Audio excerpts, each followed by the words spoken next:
when governments and when the military don't take what we did seriously enough, it makes me feel like what we did over the last 20 years in the war on terror was kind of pointless. How do you reconcile the last 20 years? I went into this job where I knew the end game is like you're killing people. So I took it very seriously, trying to get my mind ready for that. I literally just wanted to kill bad guys. On the ground, those bad people doing bad things are no longer doing it. Because I wish there was no war. I wish we didn't have to do it. But in the meantime, like while you're figuring out that solution, you know, children are being kidnapped. Women are being raped all over the battlefield. Like girls are getting acid thrown on them for going to school. Like public it's fucking crazy. Mm-hmm. So while you're figuring out this world peace plan, we've got to go kill some people.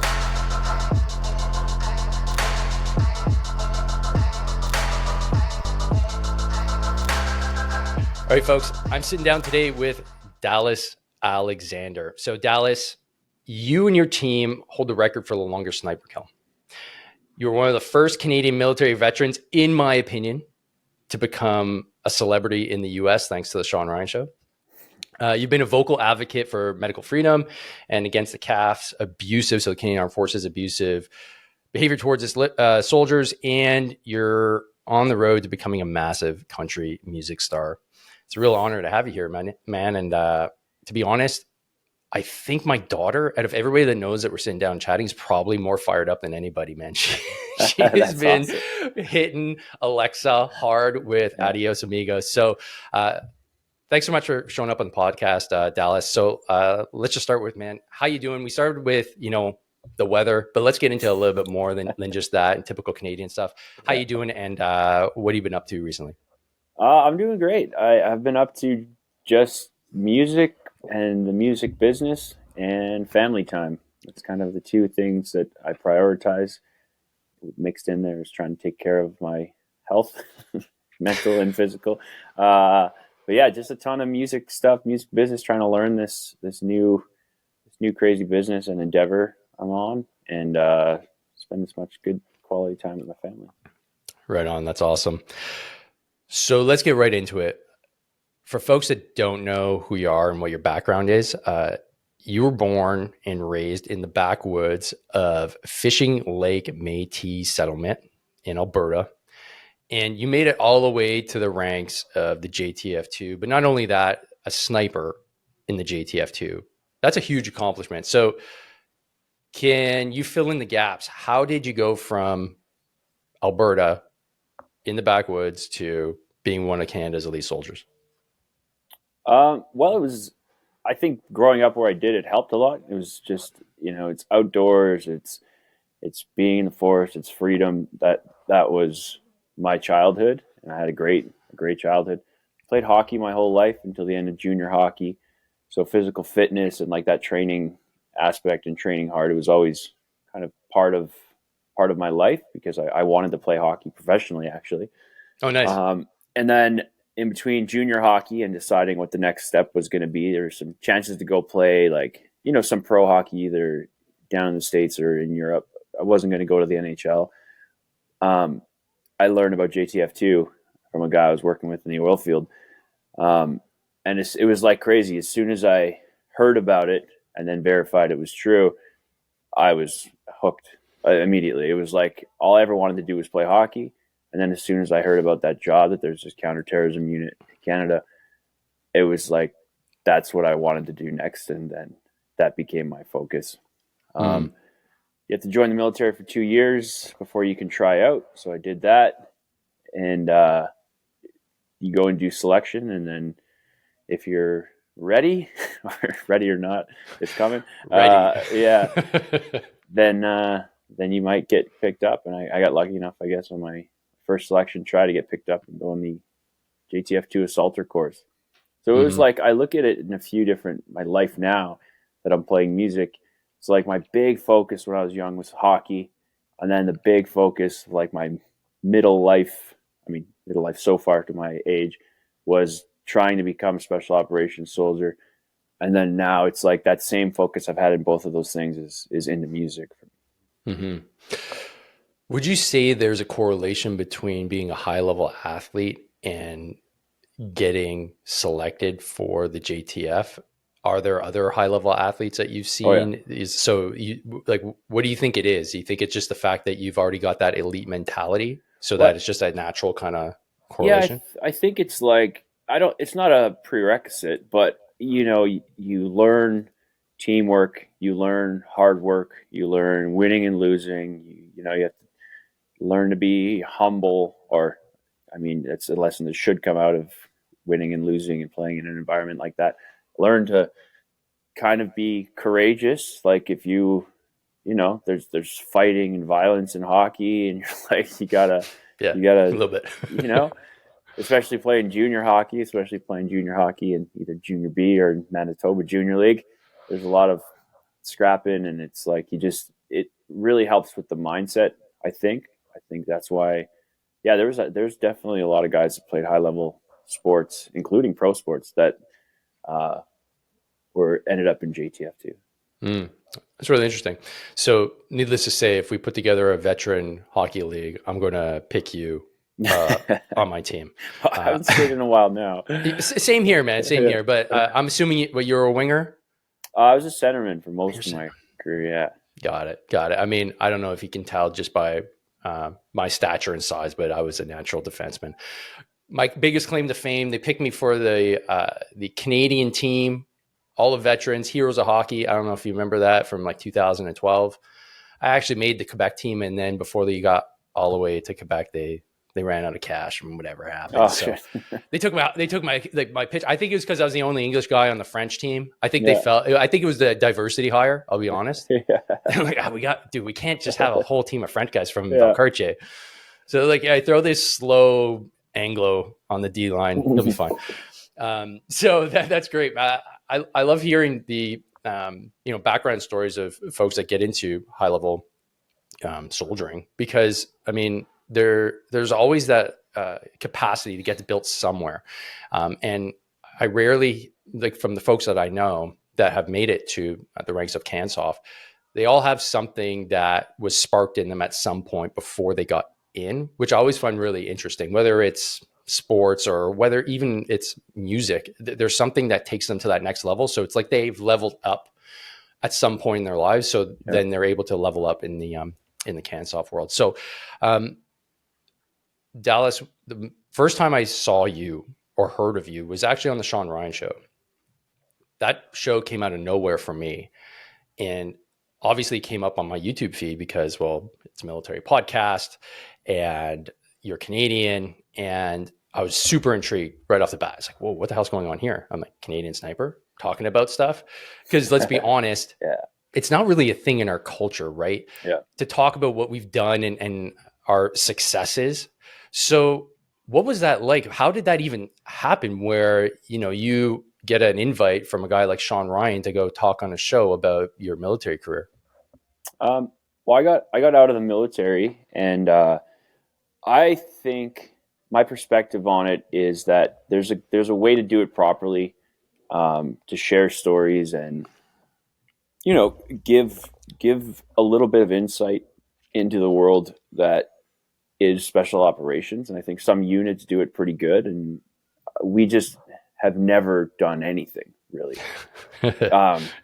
And there's people like to throw around this blanket statement of OPSEC, and it covers everything under the sun until it's not convenient for them. And you see a bunch of like kind of hypocritical behavior, and to me, I scoured the story that any story really that I was going to talk to Sean about, and I consulted with a ton of different guys in our unit, older, younger, high ranking, low ranking, and just went through it and said, okay, actual OPSEC, which means like operational security. Mm-hmm. What are the things? I'm like, here's all the stuff I'm not going to talk about. There's something I haven't considered in this and that, and like, because it's important. It is important when used properly.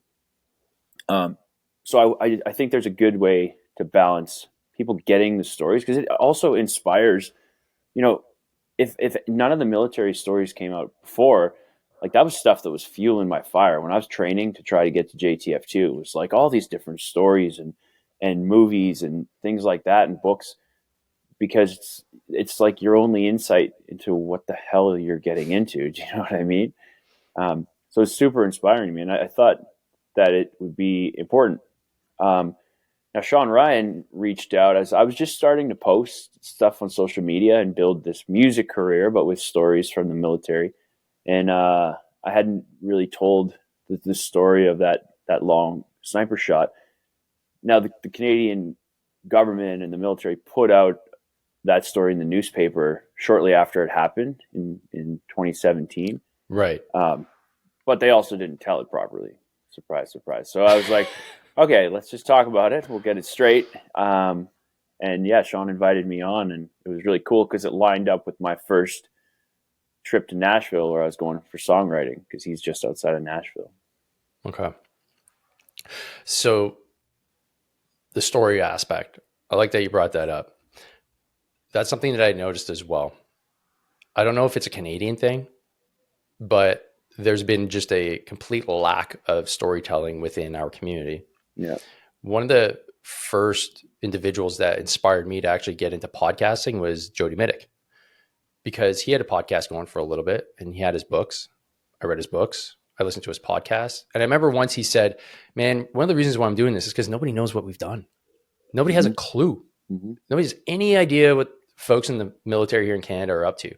I just want to be able to tell stories, funny or not, and have people understand that we've done stuff that may surprise you. And I was like, you know what? That guy's onto something, man. And so it really got me behind the mic, because I'd never had any experience doing this. And so now I get to talk to folks like you and share those experiences, because I think they're so important. And that's one thing that I think the Americans have got nailed down, is their ability to talk about their experiences, but they're not self-aggrandizing. And I think that's where our culture needs to adjust a little bit, is that just because we're talking about things doesn't mean we're necessarily self-promoting, or even if we do have a business around it, we're trying to benefit, obviously, ourselves in terms of like, we want to grow, but we also want to bring, wealth and abundance to those around us. It's not because I'm not trying to do this to become independently wealthy. I'm doing this because I do want to be able to give back to those that are around me and have abundance for my family. And I think everybody can kind of get behind that, but it's weird that a lot of folks have a kind of negative connotation. Have you come up against anybody that has pushed back on you, government aside? We all know that the government got kind of prickly, but have you come up against folks that are of the opinion that, well, why are you talking about this stuff, man? Like, this is professional stuff that you should be keeping back at the the teams. Like the unit is like split on it. I got a bunch of good friends still, and a bunch of supporters who love what it is and what I'm up to, and then the other half is like, absolutely not. And for me, I don't care. It's my life. It's my stories. I own my own experiences. If you don't like it, don't listen. And then there's there's some online trolling that happens, but every time I invite them to a show, no one shows up to talk about it in person. It's just, if you're going to be in the public space, I'm sure you get this with podcasting. Like, some people are going to like you and some people are not going to like you. And I know right off the bat that I'm not for everyone. Well, it's a curious thing that you bring up here, because I've noticed this with my friends that are in policing as well. I noticed it in the military as well. You're a very creative dude, clearly. Art is part of who you Working are. on it, yeah. Yeah. Working on it, yeah. So clearly that makes you a little bit different than most. At least that's the way I perceive things.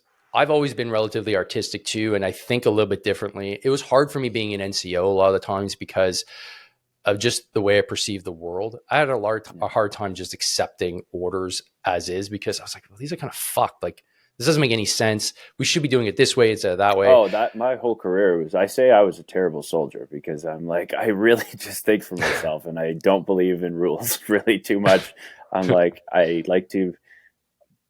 have very strong and strict rules for myself, but like, I don't follow rules because someone else gives them to me. Do you know what I mean? And not to cut you off, but I feel the same way. Like, even with NCOing and with rules and orders and all this stuff, if it didn't make sense to me, I'm like, yeah, fuck that. No, I totally get where you're coming from with this. And that's where I think, especially organizations that are a lot more conservative, military policing, when you start breaking away from the mold, it gets people a little bit prickly because who are you? Who are you to go off and start playing guitar? What do you think about it? It's like this attitude of no, crabs in a bucket. Make sure you stay in that bucket. Yeah. But what I find interesting is that I didn't get to the ranks of CANSOF. I stayed as a reservist, NCO. But the fact that even you're at that high, level of soldiering, and I wasn't, you still have a culture where it's kind of forcing you to kind of stay. I don't know if it's mediocrity. I don't quite know the motivation, but it seems like there's a threat because you're different.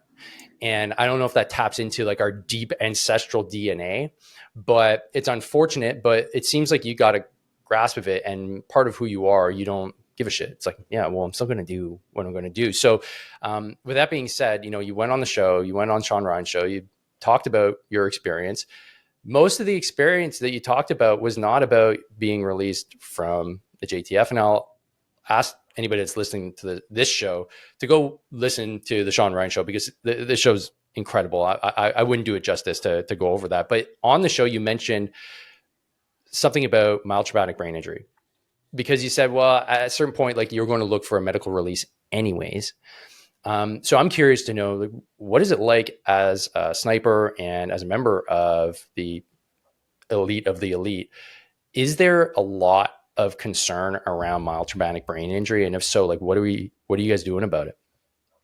Yeah, the concern's growing. I think I was there during a time when it was not a thing that was paid attention to, and watched it grow into something that we started paying attention to. Outside of like actual you're knocked out concussions, which come from, like, we do a lot of, whether it's hard landing in a parachute or, like actual fight training, stuff like that. Like outside of full blown, you're knocked out and you have a concussion, a big factor being looked at now, which is in almost every part of the job, is this mild traumatic brain injury stuff you're talking about. Mm-hmm. So like free fall openings. So like you're going from free fall to opening your chute when you're full equipment, a helmet has night vision, you're under oxygen, like all this stuff. It's like, it's a jarring effect. Now guys have hundreds to thousands of jumps. Okay. Thousands? Oh, for sure. Yeah. Holy shit. And then you're like, okay, now you add that to large caliber sniper rifles, which have the same, like you shoot a 50 cal, you fucking feel it. You shoot thousands of rounds, you're feeling it all the time. Explosive breaching. You'll run through buildings doing CQB training or overseas explosive breaching. And it's like your brain's always getting that. And every day you go to, let's say, the fight room and you're sparring, you're doing whatever fight program. So it's like every part of the job has something rattling your brain. For me, it got to a point where it was like really benign things would bring on concussion symptoms for me. Like a smaller caliber, 5.56 or 7.62 caliber would be like, oh man, I'd feel it. We call it like bare ass jumping. Like you don't have any equipment. You're just like little wind bath, free fall, go to open. And I'd be like, oh, light sensitive. I'd feel nauseous, like concussion symptoms were coming on. And I would just take longer breaks, and then I would go back and, you go spar, you do it, just whatever. It was coming on very easy. And we're not the first people to have concerns about this. I know there's like the NFL did a big thing. They had a bunch of problems in CTE, and they made that movie Concussion out of it. But it's just something to be aware of. So I think now that guys are more aware of it, they're at least looking for one, different ways to treat it afterwards, and then how to mitigate it a little bit more in the day-to-day stuff we're doing. Yeah. Well, it's good to hear that there's more awareness within your community, because that's something that I was tracking as a high school teacher. It was occurring at the high school level, and we weren't really doing much about it. We started implementing some protocols, but I did my master's research on it because I was really interested in what is actually being done and what's this going to have in terms of effect on our kids. It's bad, man. And then imagine, you played hockey, right? So Had a couple there too. Yeah. you probably accumulated. Yeah. The worst sports are American football, hockey, and wrestling. As a if you use like per minute or per game time exposure, which includes practice, Boxing's got to be up there, no? Well, the funny thing about boxing is that it depends what metric you're using. It's because in boxing, you're not in a full fight every time you're in the ring. You're sparring a lot, and your fights are really short. So the amount of exposures is very low, but the concentration of them can be relatively high, just like an MMA fighter. But the amount of exposures for a hockey player, most practices, that's where you get your bell rung. And then you end up going playing a game, and you do 3 practices a week and then a game. Same with football too. So being more aware, and especially with troops now, like even firing the 84, doing a day of Claymore ranges, you don't think about it, but it's literally getting your bell rung. Well, I shouldn't say literally getting your bell rung, but it's you're getting a malconcussive force every time you're in there. So I hope that we're getting a little bit more awareness on that, because that could explain a lot for folks that are experiencing what they think is post-traumatic stress. Oh, there's so much overlap in symptoms. It's crazy. It's like it's hard to tell where one starts and the other begins, or if it's one or if it's the other. I agree completely. Yeah. And especially with your level of experience, right? It sounds like you're just constantly having exposures to potential head injuries, every right? Single day, because you're either jumping, fighting, shooting, doing explosive breaching. Like you're doing one of those every day of the week. Well, I mean, I had one experience as enemy force with the JTF when I was a young corporal, and it was, to say the least, explosive. They're like, hey, sit here, don't fucking move. If you do, it's your ass. I was like, yes, sir. And everything exploded around me, man. It was just so loud and cussive, but I wasn't in it, but I felt it. And I was like, man, you guys do this all the time? Like, this is what you guys do? I was like, this is amazing. This is incredible. But I didn't realize what the effects that could have on the human body, just because I was young and dumb at that point. So it seems like in your case, you're doing all right. I mean, you're knocking this interview out of the park. You're singing. You're writing songs. Yeah. You're awake. You're doing great, man. You're doing great. So let's touch on the hot button topic here, the politics, right? You got Canada's politicians, or maybe just, I shouldn't say politicians. I have no proof of that. You got the Canadian Armed Forces. You got their panties in a bunch. Like, bad. Now, I don't think that was your intent, but maybe you could clear that up. I think you were just telling a story, right? About how things unfolded for you during the mandate era. For me, it brought up a lot, because it was, for me, it was an injustice, man. Like, I don't know. Like, I'm very much tied to the Canadian Armed Forces. It helped me become a man. So like, I have kind of that as like my second father growing up. Yeah. I don't know if it was the same for you, but I have a lot connected with the institution. So when I hear a story like yours, and I mentioned it on an episode that I did in response to yours, that it's interesting to see that it doesn't matter that you are one of Canada's, top soldiers. You still got treated like you were a child. And I love that fact that you said, hey man, like, you selected us to not be bullied. This was like an ultimate selection test. Like, hey, are you going to take this thing? You're going to take this thing? You're like, no, fuck you. I'm not doing it. Like, no, I'm not going to get bullied into it. And it made me realize, like, it didn't matter if you were in the JTF or like in a reserve unit. Everybody was getting treated the same. And that just blew my mind. So I linked it to what we call, if we want to call it, moral injury. It's, a new term that's come out to label things. We always got to label things. But I'm just curious to know, was that the thing that bothered you the most? Was just the institutional letdown? What was it about it that kind of, got you riled up, or if anything at all? Yeah. I mean,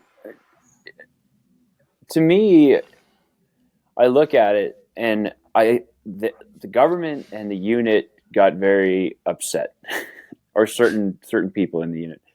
But I was like, the only part that they were upset about was really that portion of the interview, because everything else I'd already posted, like the things that they tried to go after Sean for, like with the cease and desist and like OPSEC and this and that. They gave these stupid reasons. That's why he brought a lawyer on after to talk about it. It didn't make any sense. It was because of the story about how I got like kicked out of Dwyer Hill. But most of it, now there were days where I'm like, this is just so stupid that I would, I'd get angry. But most of it, like, I'm not angry. I'm not upset about anything. Like, I'm super happy where I'm at right now. And it's not even just a silver lining. It's a blessing that I'm out. And I can't imagine now deploying and not being with my family for 6 months, 8 months, 9 months. Like, it's just, it's past for me anyway. I just I almost found it comical. I'm like, that this was the stance. And I thought when all the crazy mandates and stuff were coming around, I was like, okay, at least our camp, we're not going to lose our minds within this small camp. I'm going to be able to go to work, go train, we're just going to keep after it because we're focused on counterterrorism things. And I was terribly wrong about that. we really lost it. And so I almost found it funny. And I'm kind of a stubborn guy when it comes to what I believe in. And when it was mainly because it was a big charade is why I'm just like, I'm not playing this game. And it's not even necessarily challenging medical advice is where I think the charade is. If everyone really believed it, I'd be like, like if my grandma really believed, I'd be like, okay, I'll stay 6 feet away. Like I believe in freedom and I don't need to be near you. But it would be so like hypocritical. It was such a charade. Like we would be having a conversation, no mask. Oh, so-and-so's coming, so we have to put on our mask. And I was like, I'm not playing this game for 1 second. And I just started getting in trouble. And like, so most of it I look at and I just shake my head and I laugh. And like, I just wonder now these guys, they look back 2 years, if they're like, oh yeah, I definitely did the right thing. Or if they're like, shit, I really got caught up in something. It's like I am not happy with what I did. Yeah.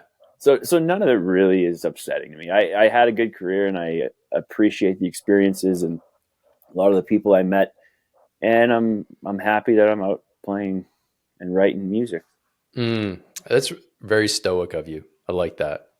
It's nothing can be taken away from you, especially when it comes to, well, I say there's a few things that can never be taken away from you. Your education, and it's an ever appreciating asset, and the way you look at things.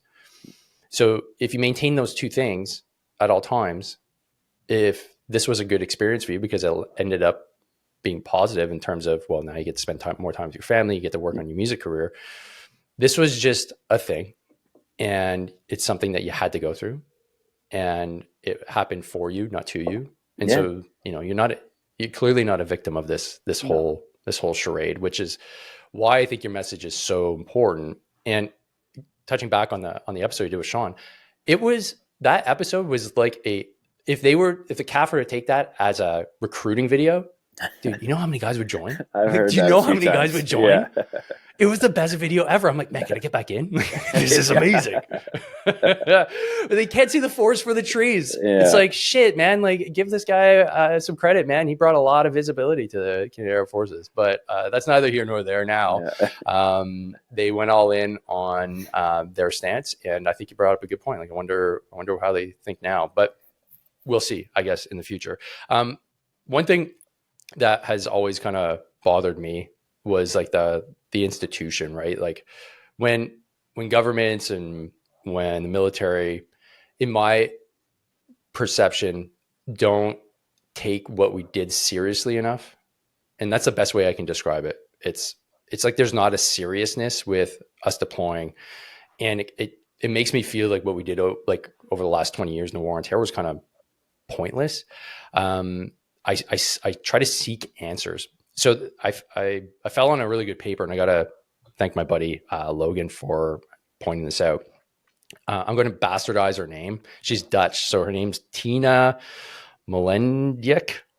Anyways, the name of the paper is The Role and Political Practices in Moral Injury, a study of Afghanistan veterans. The biggest takeaway from this is that we can't separate ourselves as soldiers from the political decisions that are made, because we are instruments of the state. And like, just to quote something from the paper, it says, "I'm just an instrument of the state," is in fact a contradiction. Being an instrument of the state means that one's profession is intimately linked to political practices rather than disconnected from them. So, with that being said, how do you reconcile the last 20 years? Like, there was a lot of fighting, and you did likely a lot more than most. How do you perceive that now? Do you get upset when just the government, let's say the Canadian government, acts in a way that seems to be, I don't know, lackadaisical, not very concerned with the course of the country, with the way veterans are treated, with the way the military is treated? Do you have any input on any of that? Yeah, like I think I expect from politicians what one should expect. They're gonna lie and they're gonna play a game to try and get votes. So I don't really take anything any politician does too personally. Mm. I just want to be left alone and pay less taxes. Amen, brother. Amen. And it's so I don't, basically what I'm saying is I don't give a shit what they think. Yeah. Okay. And the reconcile part for me in my career is just I went into this job where I knew the end game is like you're killing people. So I took it very seriously, trying to get my mind ready for that and process it as it was happening, and not box things up, and just really, because it's a serious business. But I also don't really care what a politician wants when I'm on the ground either. I literally just wanted to kill bad guys and not make believe scary things that I'm told, we're fighting them because they're wearing this uniform. Like, we saw bad shit and the people doing it, and then we got to kill them. And so I don't really care any politics that are all around it. It's like we're doing the world the service, and you can paint it however you want if you're news or if you're a politician or you're a company. But on the ground, those bad people doing bad things are no longer doing it. So it's like just trying to pitch in. I don't know. It's like a dark way of looking at it. But that's, for me, I honestly, I wanted to do that job. And I said, okay, how can I do this? I feel like I'm cut out for it. I feel like I can handle it. And I feel like it's a service, because I wish there was no war. I'm not like a if all the war was gone, and I have discussions with people about this where they're like, violence. I'm like, I agree. I wish we didn't have to do it. But in the meantime, like, while you're figuring out that solution, children are being kidnapped. Women are being raped all over the battlefield. Like, girls are getting acid thrown on them for going to school. Like, public it's fucking crazy. Mm-hmm. So while you're figuring out this world peace plan, we got to go kill some people. Like, so for me, I was like, how do I do that? The best, who's going to give me an aircraft to get there? Who's going to buy me all the gear and let me shoot as many rounds as I can to get good at it? And all these night vision, like, special operations is going to do it. So it was like, for me, it was just the place to go to do what I wanted to do. And the politics and the story told behind it will always change. And if it's advantageous for the next votes, they'll use it in a good way. If not, now they don't like the military, blah, blah, blah. I don't really care about any of that. Mm-hmm. It's interesting you brought up that kinetic aspect of things. And from what I've understood from the research is that folks like yourself, folks that are in, like, on the pointiest end of the stick, it seems like you're able to get a better grasp of what you were doing during the global war on terror. And you're, like you said, you're able to process it as it happened. And it seems like you have a very good outtake on it because you were able to take action on a regular basis. Yeah, I think it would be so two things. I put in a lot of work to process it. And I think this is a message I'm trying to pass to guys and gals that get out, is like, you still have a lot of responsibility to take care of your own mind and mindset and growth. And if you're having problems, work through them. There's a lot of tools out there. And just like you trained really hard to get good on a certain weapon system, you need to put effort into making yourself physically and mentally good.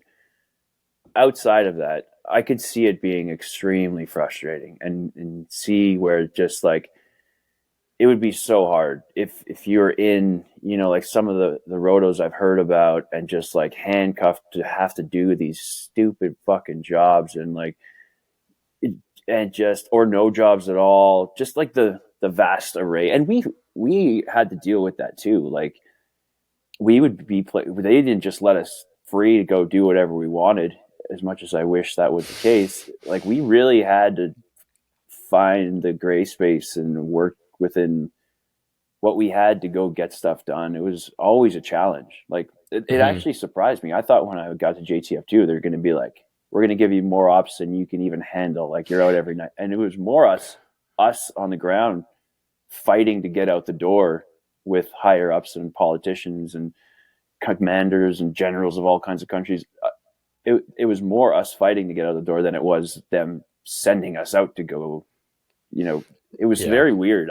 That was something that caught me off guard. Hey folks, I just want to interrupt this podcast for a hot minute to talk about skincare. Yeah, I know, not something that you might typically expect from a podcast like this, but skincare for me has been really important ever since I deployed to Afghanistan. Let me explain. You see, while I was deployed, I saw a lot of guys not taking care of their skin, and when they got home, they looked like a leather mitt. I didn't want anything to do with that, so I had a pretty serious skincare routine while I was deployed, but I've always struggled to find the right product since coming back. Well, that's where things have changed. I've recently started using Skin Mason as my everyday go-to skincare product. This is a two-step process and it's for guys. So you take the scrub, you scrub your face, and then you finish it off with the serum that's right here. This two-step system has already shown results and my skin feels a lot softer and looks a lot better from when I first started just a few days ago. Because you're a loyal listener of the podcast, I want to make sure that you're well looked after. If you go to skinmason.com and get your first order today, you're going to get a 10% discount by using the code H2KPOD. I hope you can find a product that works for you and that you can start looking a lot younger, a lot fresher, and a lot harder to kill in the near future. So that's skinmason.com and grab your skincare products today. Yeah. From your perspective, that makes a lot of sense. It's literally what they're talking about here in this paper, is that it was a political decision from folks sitting in Ottawa saying, but what about the political blowback what about if we go there and then so how about we just don't? But the folks on the ground, like yourself, like, no, we got to go take this guy. Like it's now. What are we waiting for? Right. And that creates this sense of helplessness. Maybe that's too strong of a word, but it feels like you're just being manipulated by these folks that aren't really in the war to win it. And I'll bring up a great comment from another podcast guest. I don't know if you know Stu Scheller. So he was the Marine lieutenant colonel who criticized the generals in uniform when Afghanistan fell. It was pretty badass. And I had him on a podcast and he basically said, like, are we here to win or not? Like if you engage in a war, you should be engaged in a war to win the war. So if you're the general in charge, in command, you don't leave until you've won that war. So it's like, that makes a lot of sense, Stu. He's like, yeah. And he goes like, Petraeus, like I'll quote what he said is like, General Petraeus said we messed this thing up in Afghanistan. But then he was the poster child for counterinsurgency to say like, we failed without saying I failed. It's like, man, how do you go about saying that to folks? Like you were the dude, you were in charge. Yeah. But the failures all came from an inability to reconcile with the fact that, why were we kind of fighting over there? But it was funny when I was deployed. So I was on an American camp, and for whatever reason, I don't know why, but we'd see like a chopper come in. I was like, what the hell is that, man? And it would be I don't know what chopper. I think you guys are flying weird choppers. So guys would land and you'd be like cool hair, cool weapons. I'm like, I got it. You're in the cool guy club. They're like, yeah, we just need a quick briefing on, because I was a CIMIC guy, so I knew all the little interactions between the local population. So we do like a 15-minute briefing. So you land, and like it was like, I don't know, the feeling I got was excitement from the small teams that are there. It's like, yeah, it's like we're on the ground. It's like, hey, if you guys want to come like hang out, but like, yeah, we're good. I'm like, yeah, I figured as much. Yeah. But I got this sense that like there was a sense of fun and excitement because they were outside the wire. And my impression was that, oh, these guys are out all the time. The other thing that was kind of funny too is like I knew every time your guys showed up, I'm like, I'm gonna have a lot of Afghans at the gate in the morning. I'm gonna have to pay out a lot of money. There's gonna be some stuff broken. It's just like I gotta get ready. Shit's gonna get blown up. So, anyways, that was cool. So on our call last week, just to get to know each other, I called you the most dangerous man in Canada. And I don't know if that's going to stick or not, but there's a reason for that, because you're physically dangerous. We know that, but I think the thing that you're likely the most dangerous in is the fact that you're an artist. And we all know throughout history, right? Artists tend to get persecuted in a tyrannical system. Certain art gets deemed to be anti-tyrant. So they throw it out, they burn it, they get rid of it because it causes people to think, right? That's what art does. It, beauty inspires us. And that's kind of the worst thing for any kind of government that's trying to like lock things down. Hence the reason why I called you most dangerous, because you're like a double threat. There's just a lot of bullshit going on. Like, let's be honest, like whether it's in the Canadian Armed Forces, whether it's, what's going on in like Ottawa police. I've heard some ridiculous stories about like cops getting hit with like TAC teams for like trumped up charges and stuff like that. Like it's getting a bit crazy. And I bring this up just because you've been in the country music scene for a little bit now. You did a cover of Oliver Anthony's song, which was about the maid issue, which was interesting because, man, when I heard of that, I was like, that's not true. There's no way that that's true. Yeah. And so for folks that are just tuning in, like what's MAID, that's the Medical Assistance in Dying legislation that's here in Canada.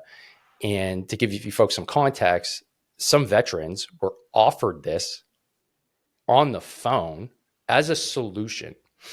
And you decided, Dallas, that you were going to say something about it, but you did it in song. So what was the inspiration for that, man? Because clearly, like, you had to rewrite some of the verses and take some time and effort to actually put that out.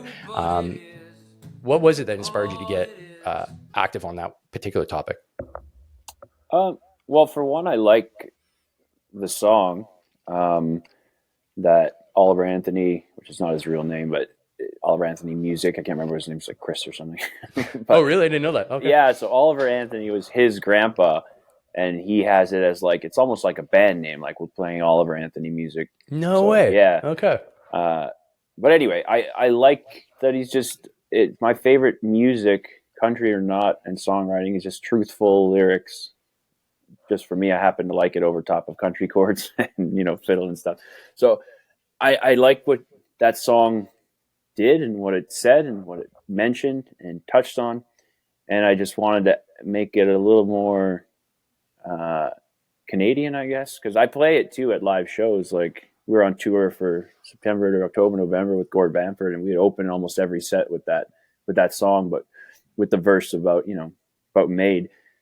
Because I agree. I think music and creativity and art it gives a different flavor to what you want to talk about versus just kind of yelling about it like some people tend to do. You know what I mean? If it can be in a song, it's almost like it's easier to digest or like it makes you think a little bit more than if you just, have a what's the word I'm looking for? Like a big rant or something on a video, like, cause I could be like, fuck you for offering MAID and blah, blah, blah, and make a video, or I could make it a verse in a song. So I don't even know why. I was just playing that song. I learned it cause I thought it was cool. And then I was playing it one day and I just I'd seen something about the Made stuff again come up. So I just was singing it and kind of started to freestyle that second verse. I was like, oh, wait a minute. I could make this a little bit of our own here. And so we did. Yeah, it's very cool. Hence the reason why you're the most dangerous man in Canada. You didn't go on a rant. You create a song, dude. That's huge. Because let's not, like, my daughter could be singing it in a week. Now it's a meme in the culture. Yeah. And talking about memes, I have to say, your meme game, top shelf, man. That one you did with Radio Check to Tucker Carlson, I had a belly laugh, man. And I was like, this is well done, sir. I think I was stoned. Well, keep it up, man. Like, let's keep that free weed going your way. Yeah. Let's get that meme game tight. So now that we're on music, let's get into it, man. I'm a huge music fan. Now, country music is one of those things I go in phases. I definitely go in phases. I saw you on Andy Stump's podcast, and I got to get clarification on this. You went from the JTF, and then you started transitioning into, well, I'm assuming you had kind of like an idea like, hey, I'm going to get into music, but you said you went to your first open mic and you said it was the scariest thing you've ever done. Yeah. Now in my brain, I'm like, how is that even possible? You just said like all this stuff. like for me, the stuff that you did in the military, that's scary ass shit. But you're like, no, going on an open mic was the scariest thing I ever did. Okay. You got to explain that, man. What was so scary about it? And what was that whole experience like? I don't know what it is. You know, like when they say there's people that have, I've heard this somewhere where it's like the order of things people are scared, and like public speaking is like literally number one. And like there's people like 15%, 50% people would rather die than like die. do a speech. Yeah. It's like, so, what are you talking about? It must have been some part of that, because it's such I was really new to it. So this was I remember it. This was the fall of 2019. So I think it was like August or September. Yeah, it was in September, but I was just getting in. I just decided that music was going to be my next thing. I just didn't really know how to play it yet. So I was like, I got to figure that part out. That's so insane. I started learning a few songs, and I could play a couple songs. I've had a guitar a while, but it would like sit in the corner. I wouldn't touch it. And then I'd play it a year later and learned a couple chords here and there. But I just wanted to be able to sing a song at a campfire if that ever came up where they're passing the guitar around. So I could play like one or two if I would go back and refresh and remember. And then I was chatting with people at bars because I was like, okay, you have live music. How do you book your music? They're saying, oh, you need come in, you play for 3 hours or 4 hours. And that blew my mind. I was like, all different songs they play for that long? You're like, yeah. So I had to start learning. But anyway, to the open mic point is I could play 3 or 4 at this point, and I was just going to as many open mics as possible. But the first couple, this one is the one I was talking about. I'm new to it. I don't really know what I'm doing. Like, it's something artistic. It's something creative too. So it's like, this is extreme vulnerable space you're in. Like, I was like, and it's just you, right? You didn't have a band with you. Yeah. Right? Like, I'm about to get on this mic. Hello. And then fucking I'm here to sing you a song. Like, and people are at the open mic because they're singing or they want to hear some music. So right. I find it is funny to think about because it's 6 or 7 people in an empty bar that probably are half listening and are there to support hearing an open mic. So it's not like there's literally no consequence. Like, the worst thing that could happen is someone's like, "Hey, boo, you suck." Okay, that's the worst thing. You're right. You're right. Still, yeah, I was just so nervous. It was fucking terrifying. It's really interesting to hear because, I mean, clearly you come from a high performance background. So I'm kind of blown away. You only started playing in 2019 and you've got songs that I'm listening to. I'm like, man, this guy's got some chops, man. Like, you got some pipes, man. Like, you're hitting another octave. First time I listened to the song, Adios, Amigo, where you hit the next octave at the end. I was like, oh shit, this guy's not messing around. Good on him. It's funny. So I'm about to release that song, our studio version. We redid it in the studio, and there's like where it goes high like that at the end. We kind of took it. It's like probably the only part of any of the songs where it sounds like I'm a rock singer or something. The engineer and producers was working with, like, okay, I think we could get it to here and get it to here. And I was like, yeah, let's give her. And it came out sounding pretty rock in that specific chorus. I can't wait, man. Yeah, because I mean, that's one thing I noticed too. Your music that's published now. I'm listening on Spotify. The songs are done in a live recording in front of an audience. So yeah, they sound good, but they're not at the studio level. And I'm like, this guy's not even in the studio and it's this good. What's that going to sound like in the studio? Well, that was like, the only reason I did that is because I had been writing like crazy. Like I said, when I decided I wanted to do music, it was this crazy focus. I might have some type of attention thing, but I was like, fuck the military, now I'm playing music. Right.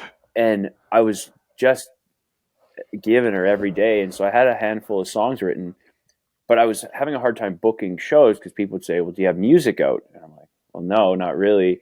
I play sometimes on Instagram or whatever. Like, okay, well, just let us know. And I was like, fuck, I got to record something. So I had a gig set up, and I was like, well, let's record this, and then whatever you do in the studio, to the studio out of Smith Falls here. And I was like, so I can have music online. Do you know what I mean? I'm like, can you do that? I've heard live albums before. And the guy's like, yeah, for sure. So we just recorded it and put it out more so that I could tell people I had music and start booking bar shows.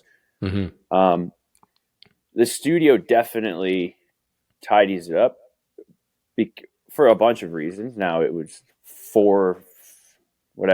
or 4 more years of playing. But then, like, professional players playing guitar and drums and bass and fiddle, do you know what I mean? And like amazing, like, so the 2 singles out, "Child of This Land" and "Can't Blame My Bloodline," those are off my record. So those are studio recordings, and it's a big difference. I wanted to get into one of the verses in "Adios, Amigo." My favorite song is actually a little bit hippie, but. Needless to say, Adios, Amigos a close second. Too in the studio.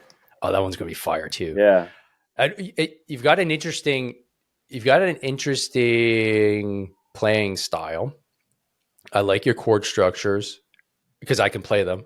That's the best thing. I'm like, I can play this. Simple. You got to play to your bass, man. Yeah. Like I'm beginning guitarist too. Yeah. Can't really sing that well, but I think we're in the same key, so that's good. But the Adios Amigo verse where you go, they say it's all inside heaven and hell. What happened to that angel when he fell? Give it just one try. Tell me you don't like it. Be God for a moment. Don't despise it. Dude, that verse is heavy. So let's get into it, man. Adios Amigo. Now, this is my assumption, was about your kill in Iraq, the longest shot, correct? Yeah. So that's the context of the song. But that verse, man, that's deep. Could you explain how you were feeling when you came up with that verse in that song? Yeah, I think so the lyrics, I mean, because they're songs that I wrote, they're very connected. Like, there's so much texture in them for me. When I just hear you even reading that, I think about being back in that hotel, what the war part was, the chillin' part, like all this stuff. In writing it, it's like, there's such fond memories of like that specific part of the roto for me, where it's like, and the heaven and hell being inside is, I believe that, like, you can have an amazing experience kind of in 2 people in the exact same thing, depending on what's going on inside of them. One can be on top of the world and one can be like in the deepest pits of depression. Do you know what I mean? Like, literally be on a sunny beach. One person just got married and one person just had somebody die, and the only difference is what's going on inside of them. And war has a tendency of being that exciting, and it's what you're trained for, and now you're here and you're deploying, but also it's it's crazy, and you see crazy things, and you hear and smell crazy things, and like all of that. And depending on how you process it, it's inside. Are you loving it, or is it eating you up, kind of thing? So there's that, and then the part is, you hear about this, and it's, I don't know, I guess it's not really cliche, but it's like, when you hear about playing God, if you're deciding, because you're on a sniper rifle or calling in an airstrike, you're literally about to decide if this person down there is going to be killed. Like, that's it. So there's a part of me that loved doing that. And so that was kind of like, if you were in these shoes, you would know what I mean. Like, you would do this and you wouldn't hate it like you say. So it's kind of to that, the negativity that people have towards war, which I get. But if you're there for the reasons that I was there, you would understand why I like it, sort of thing. Really cool way to put it. The act of going to war, the act of being a soldier, the act of taking a life. I think most folks that have never experienced war, it's wrapping their heads around the fact that we want to be there. It's like, why would you want to be there? It's like, no. Like, this is what I signed up for, man. And in your case, like, you enjoyed it. Yeah. And you also understood the responsibility you had too, but you wouldn't have traded it. And somebody else to have that experience may change their mind as well. And that's where, if we link it back to storytelling, right? These are the stories that don't often get told in Canada, man. Like the idea that war fills, fills maybe a hole inside of us that, or maybe it's an experience that we never really fully appreciated until we got there. And I think for some, it's almost like a void, because you get the highest of highs, the lowest of lows. And then you realize, wait, this was the best part of my life. I mean, that was my story for a while, man. Like I didn't have nearly the same experience that you did, but I felt amazing when I was deployed. Oh yeah. I hadn't had that feeling when I came back. I was teaching 12-year-old kids how to add and subtract, man. I wasn't getting the same highs as I was when I was hopping off a chopper with night vision on, being like, this is cool shit. Yeah. It's not the same. So that storytelling aspect and the fact that there's a certain danger involved with it in terms of storytelling and getting that out there and forcing people to think is really, really cool. And I'm glad that somebody like you is finally in this space, man. Because I'll be honest, I'm going to call it. You're going to be at the Country Music Awards at some point, man. I'm going to call it. I'm calling it. Like, you're going to be there, and like all of the Canadian Armed Forces veteran community is going to be like, Dallas. It's going to be cool, man. I'm not going to lie. You have a few tour dates coming up. From what I understand, you're in Alberta and Saskatchewan, but let's get into what's up for you coming down the pipe. You got an album coming out. You got tour dates. What's that looking like for you? And then how can folks kind of follow and make sure they get on board with the Dallas Alexander train? Yeah, get on board. I got 2 singles out right now from this new record that I recorded in MCC in Calgary. And the album is out, if you consider out like an old school way. It's available on vinyl through my website, or at our shows you can buy it. It's just not out on, let's say, Spotify yet. So I'm slowly putting out the songs. I'm going to release another one next month, another one month after that. And I wanted to have it available first for, people that want like a hard copy, old school kind of enjoy it that way. So the record's out, and I'm just about to head to Nashville for the month of March to do some songwriting. I have songwrites booked with other writers every single day in March, so it's going to be like a marathon of songwriting. And I'm going to do some more vocal coaching and try and take that up a notch. And then April, I'm on tour in Alberta and Saskatchewan. A bunch of shows. I think we're doing like 8 or 9 shows on our own, meaning like me and my trio. And then 8 opening for Gord Bamford. So it'll be a good mix. We get the opener stuff going and have our own stuff going. So it's going to be fun. love going back to Alberta whenever I can. And then after that, I'm going to be down in Key West for the Songwriter Festival. And then it's kind of, I left it a little bit open after that because I got the visa in for us to be able to go book and play in the States. So if that happens, then I'll be going full throttle down there. Just trying to figure out that process right now. Very cool. Any dates coming up in Quebec by any chance? Just no. I'm just busting your balls, man. No. You're not going to come to Quebec. That doesn't make any sense. I'll have to go to Ontario. I get it. Maybe there's what's the festival in Montreal? They have a Lasso festival, I think. They have a country music festival. Oh yeah, festival here. Yeah, no, fucking. Chris Stapleton played there. I think 2 years ago. A big festival. It's like a big country music festival. So maybe that one. Well, I guess I got to retract my last statement and being a jerk. So yeah, I'm not surprised we have like an awesome music festival here that I don't know about because I've been in dad mode for the last 7 years of my life. I don't know what the hell's going on. Yeah. Well, that'd be great. Like if you are it's not because you have to be in Quebec for me to go see you. Like I fully intend I'll be whatever show that you're able to put together within like the geographical region of the GTA Montreal area. I think we're going to play out in London in July, I think. Oh, yeah. Okay. Awesome.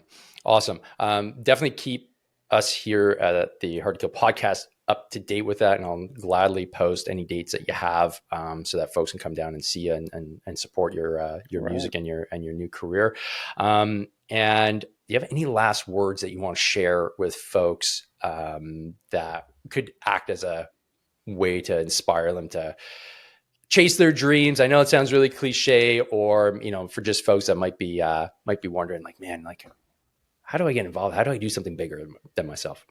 I would say start by just figuring out your own priorities, and give yourself time without distraction. I feel like we're in a time, especially now, where it's like, oh yeah, I want to do this and I want it to happen immediately. And then you're on social media and that changes the next day, or you forget about that thing. And it's like, a lot of people talk about the magic of manifestation. And I think it's just keeping focused on something for a little bit of time and then it will happen. Like it happens because you fucking keep it a priority and you stay focused. And like, I'm a big fan of that. I focus on what I'm on and I try to shut out as much of the other things as possible. Do that. And while you're doing it, just be nice to each other out there. Oh, that's sweet. That's really sweet. Thanks for that, Dallas. The most dangerous man in Canada is telling you to be nice to each other. That's why you're the most dangerous man in Canada. Well, we're being tricked into always having to have an opinion on something and pick a side or something, and it's not true. You don't have to have an opinion on everything. You don't have to have a side on everything. You don't have to pick like liberal, conservative, Israel, Palestine, like all the things on all the lists.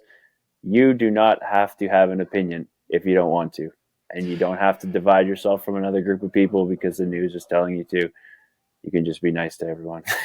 I love that message. And just as kind of like a final thought, how many opinions do you think like our dads had, and then how many opinions do you think our grandparents had? Like they might have had like 5. Yeah, like 5 total opinions. My God, my favorite food, how I raise my kids, and like that's about it. Like they had they're like, I don't have room for any of this other stuff. It's like the best way to brand your cattle. It's like, this is how I fish. Yeah, this is how I take care of my family. Red Devil's the best lure out there. That's like, that's it. That's it. Yeah, that's it. I love it, man. Dallas, thanks so much for spending some time here on the podcast and sharing your wisdom and insights. This has been a real hoot, man. And like I said offline, you helped me kind of level up my podcast to 2.0 because you're on the Sean Ryan podcast, got me fired up to put some commentary out there. And now 3.0, I got a new studio, and it's all thanks to guys like yourself that are just kind of getting out there, sharing your stories, and inspires me to do more. So keep on doing what you're doing, man. Can't wait for the album on Spotify. Don't have a record player anymore, or I would have the vinyl version for sure. It's coming. Yeah. And continued success in the future, brother. So keep it up, man. Thanks a lot. Thanks for having me. Show. That was a good chat. I appreciate it. Absolutely, man. And folks, don't forget, train hard, fight easy. I'll see you on the next one. Peace. I hate t-shirts that get floppy in the arms after 10 washes. So that's why I created a bunch of t-shirts with high quality cotton just for you so that you can go to the gym and look fresh, sport some philosophy, and smash those PRs looking good. So you need to head to davemorrow.net/merch, grab yourself a hat, grab yourself a t-shirt, grab yourself a sweater, and support the cause today.